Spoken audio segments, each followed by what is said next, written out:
لا إله إلا الله.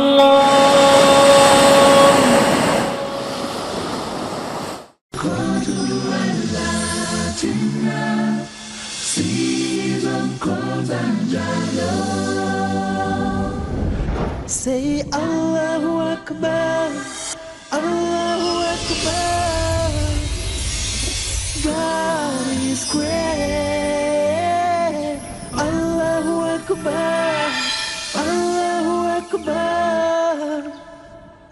God is great. Welcome back from the break. In the early part of our episode, we were looking at fasting as a general principle and its great benefits. The Prophet, may God's peace and blessing be upon him, had said, فَإِنَّهُ لَا عِدْلَ لَهُ. Indeed, there is nothing equal to it. Now, the best fast, according to Jundub, who narrated from the Prophet ﷺ, that he said, أفضل الصيام بعد رمضان الشهر الذي تدعونه المحرم. The best fast after Ramadan, because we know in terms of fasting in a month, the best month for fasting is Ramadan. But the best fast after that is the month you call Al-Muharram. This month, which is considered to be the first month of the lunar calendar. It has a day, the 10th, known as Ashura. Ashura, a day which we are strongly recommended to fast on. The day of Ashura. The reward for fasting on the day of Ashura is that it removes the sins, that is the minor sins, of the previous year. This is, in other words, it's a purifier, a great reward from Allah subhanahu wa ta'ala for fasting on one day. That is in the month of Muharram. Fasting in that month in general is also recommended as the best month to fast in after Ramadan. So, fasting in Muharram should be a regular practice within our homes. We should encourage the rest of the family members to fast along with us. Not just know this and then we only fast by ourselves. No, we should try to engage all the family members to fast in the month of Muharram, but especially the 10th. And the Prophet ﷺ also recommended either fasting along with it the 9th or the 11th. Now, in terms of the month for fasting, the Prophet, may God's peace and blessing be upon him, on another occasion, used to fast himself more in other months than in the general months of the year.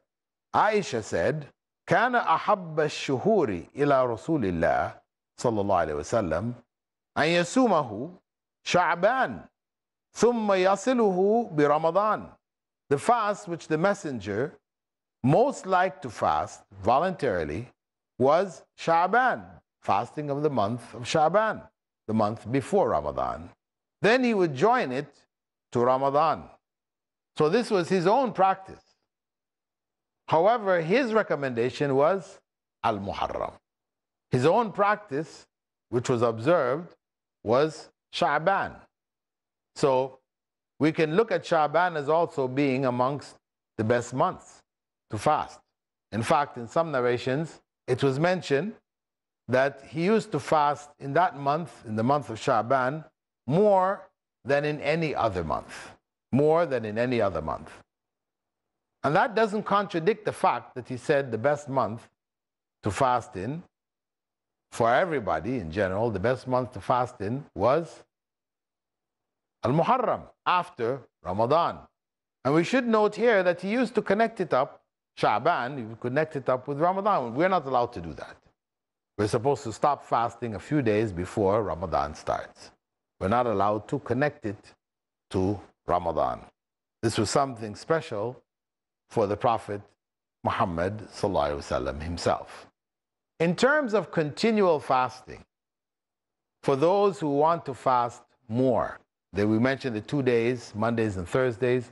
Also, the Prophet mentioned the days of the full moon, to fast on those days. That's the 13th, 14th, and 15th of every lunar month. So these are further recommended days for fasting. But for those who wanted to fast even more, when they came and they mentioned to the Prophet ﷺ they want to fast like all the time, he forbade it. He didn't allow them to fast continually. Though he himself did so on certain occasions, certain times, but he didn't allow it for anybody else. And what he said for those who wanted to fast continually, he said, the best fast is that of my brother Dawood. أفضل الصوم صوم أخي داود كان يصوم يوما ويفطر يوما ولا يفر إذا لاقى. The best fast is that of my brother Dawood, who used to fast every other day, and he would never flee when he met the enemy in battle. The fast of Dawood. This is the preferable fast for those who would like to fast continually. Every other day. You fast a day, you break the fast the next. You fast the next day, you break the fast after that. So why is that better than fasting continually? Because if you fast every day, what tends to happen is that your body adjusts itself to a new cycle. Right now, it is our norm that we fast at night. We don't really call it fasting, but when we eat in the morning, what do we call that morning meal? Break fast, breakfast. We're breaking the fast of the night. We haven't eaten all night, we slept. So if we fast every day, and this is just a continual thing, then the day will become like the night. You will become so used to it that it becomes a norm. You don't feel and experience all of the things that you should feel and experience in the fast anymore. It's lost. So that's why it's better to fast a day and break the fast the next. So your body never gets used to it. There's always a challenging aspect to the fast. You're always conscious of the fast. You have to make conscious decisions concerning the fast. This is what is best. So the fast, for those who want to fast continually throughout the year, should be the fast of Dawood, the fast every other day. And in that way, we can also renew our intention, make sure we don't end up in an automatic mode where you're just fasting out of ritual. It's just the norm. We eat breakfast, we fast at night, we don't even think about it. Oh, I fasted last night. No, it's just a norm. It doesn't have any meaning.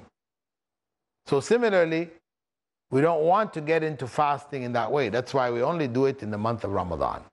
That's set. Once in a year, we fast every single day. Outside of Ramadan, we don't do it. Instead, we choose the fast of Dawood. And in that way, that's why the Prophet ﷺ had said that if you don't set your intention before the fast, you really don't have a fast. Before the beginning of the fast, if you have not made the intention and you just slide into the fast in Ramadan, much of the value of the fast is lost because it has now just become an automatic ritual for you. You're on automatic pilot. It's a norm. You don't feel it really. You're not really conscious of it. So as not to take it in that way as just a common habit and custom, we are required, even in the month of Ramadan, to make an intention every day for the fast. We don't start in the beginning of the month of Ramadan and say, I'm going to fast all the days, and then that's it. We don't need to make any more intentions. No. Each day that we go to fast, we should renew our intention to fast in order to keep the fast on a conscious level and not allow it to be reduced to an unconscious level where we're automatically doing things without even thinking about it. So the fast recommended for us outside of Ramadan is the fast in the month of Shawwal. That is the best fast to do. In terms of the month of Sha'ban, Prophet Muhammad ﷺ used to fast more in that month than any other month. But in terms of continual fasting, the best continual type fast is the fast of Dawood alayhi salam, the fast of every other day. Renew our intention for fasting every other day. And that way the fast stays alive. We stay conscious. We're active spiritually, emotionally, intellectually. We remain active in our fast and not fall into a sleep mode where we're just doing things as everybody else does it. It's all prepared around us. It's just a custom. If our fast is reduced to that, then we have lost its meaning. We need to revive the fast in our lives. Fasting in Islam is a way of life. With that, dear viewers, we'd like to thank you for being with us on this episode of The Best in Islam.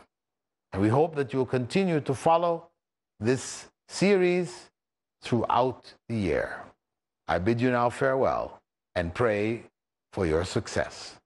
Assalamu alaikum wa rahmatullahi wa barakatuh.